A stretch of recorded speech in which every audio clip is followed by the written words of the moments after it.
Welcome to Building Your Time Management Style. In this video, we will talk about different components of time management so you can create a method that works for you. With time management, you are planning how you will spend your time so you can avoid missing deadlines and you can minimize unnecessary stress. Your time management plan can be more or less structured depending on your preferences and needs. Part of time management is becoming aware of how stress impacts your work so you can optimize it so it works for you, not against you. When stress is low, you may feel relaxed and not feel the need or motivation to work on certain tasks. As you get closer to a deadline, your stress level may increase. However, this isn't a bad thing since optimal stress can maximize your performance. However, if you pass that peak, stress can become overwhelming and you may feel panicked as you try to finish your tasks. It's important to become familiar with what optimal stress feels like and when it occurs for your various tasks. This self-awareness will help you avoid delaying tasks and becoming distressed by what you have to complete. The timing of this peak is not constant for everyone and may even move depending on your task and your sources of motivation. You are likely already aware that some people prefer to start working on tasks early, whereas other people like to wait until the last minute. This may be due to your internal motivation. Do you feel best when you complete tasks well ahead of the deadline, or does it feel better to work on tasks when a deadline is approaching? Having a team that depends on you can also impact when you feel most motivated. Returning to our stress curve, perhaps someone who is motivated by completing tasks early will have a stress curve that looks like this, with the right-hand side of the graph representing your deadline. However, someone who is motivated by close deadlines might have a curve with the peak shifted closer to the deadline. As long as you are aware of what your optimal stress feels like and can leverage it, there is nothing wrong with working on something close to the deadline. However, your room for error before you feel overwhelmed is much smaller. You will also have less time to ask for help from a tutor, TA professor, or group member if you wait to start a task until you are near the deadline. Planning to complete a task close to a deadline in order to leverage higher motivation is not the same as procrastination, especially if you consistently meet deadlines. You can recognize if you are procrastinating because it includes delaying doing something you need to do, even if you would benefit from doing it now. It leads to unnecessarily high stress, and deadlines are ignored rather than leveraged. Procrastination can occur when you are avoiding stressful tasks, have a tendency towards perfectionism, fear failure or criticism, or you are prioritizing other tasks such as extracurriculars or socializing. As you're discovering your time management style, it's important to know why you procrastinate and how to overcome each cause. Let's start with procrastination due to avoiding stressful tasks. You may find writing, recording your voice, interviewing people you don't know, or any number of tasks particularly stressful.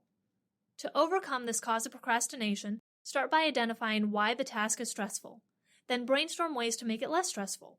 For example, find a friend to present to and have them hit the record button so you don't have to think about the fact you are being recorded.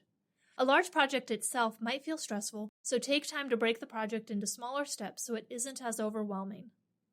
Next, let's talk about perfectionism, which often comes from a fear of failure or criticism. The first step to overcoming this is to seek more information about the task you need to complete. Ask your professor to clarify instructions and reference any provided rubrics. If you're working on homework, use resources such as your textbook, notes, tutors, and TAs to help you fill in your knowledge gaps. And remember, turning in something imperfect is better than turning in nothing. Next, another source of procrastination could be prioritizing other tasks. For example, you may delay working on your homework so you can go out with your friends. Make sure to assess short-term versus long-term priorities. While we don't recommend only spending time studying, make sure you are prioritizing finishing your academic work. Your long-term goal and priority of getting a college degree is dependent on your short-term goals of completing assignments and studying for exams. If you need extra incentive, plan rewards for yourself whenever you complete a task that you are tempted to procrastinate. For example, plan to meet up with friends after you submit your assignment or to celebrate making it through an exam. Next, let's talk about different time management tools. First, one of the simplest time management tools is the to-do list. You can create daily or weekly to-do lists. This time management tool offers a lot of flexibility since you aren't determining exactly when to do each task. You can add more structure by marking which items have the highest priority. Priority can be assigned based on importance and/or how close you are to the deadline.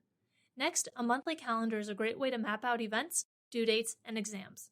The monthly calendar can give you a quick snapshot of your busiest and least busy weeks.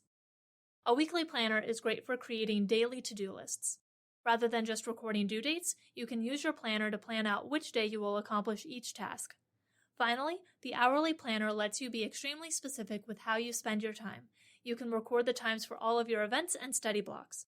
This is a great tool for students who desire a high amount of structure and a detailed plan for how they will spend their time. Every type of time management tool has a physical and digital version. Use what works best for you, and don't hesitate to mix and match methods as needed. Look into software your college campus uses. Microsoft and Google both have great tools for time management, including calendars and task managers. Whichever tools you use, they should help you determine what tasks are you going to do and when are you going to do them. And don't forget to determine where you will need to be so you can plan for travel time.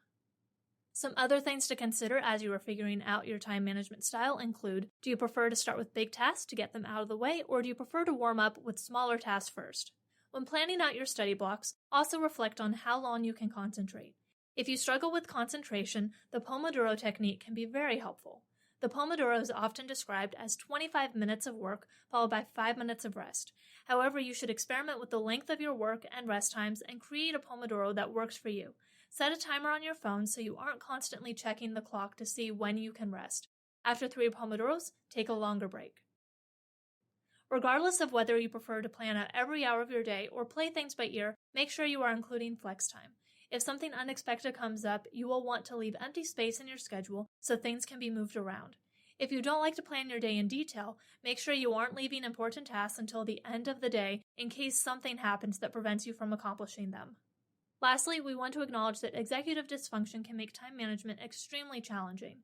Work with a counselor or disability officer to brainstorm strategies and accommodations that will work for your needs. Time management is all about taking care of your future self. Make sure to avoid procrastination, record tasks as soon as you think of them, and include time for what you enjoy. Looking for more academic success resources? Check out the NCSU Academic Success Center's website at go.ncsu.edu/ASC.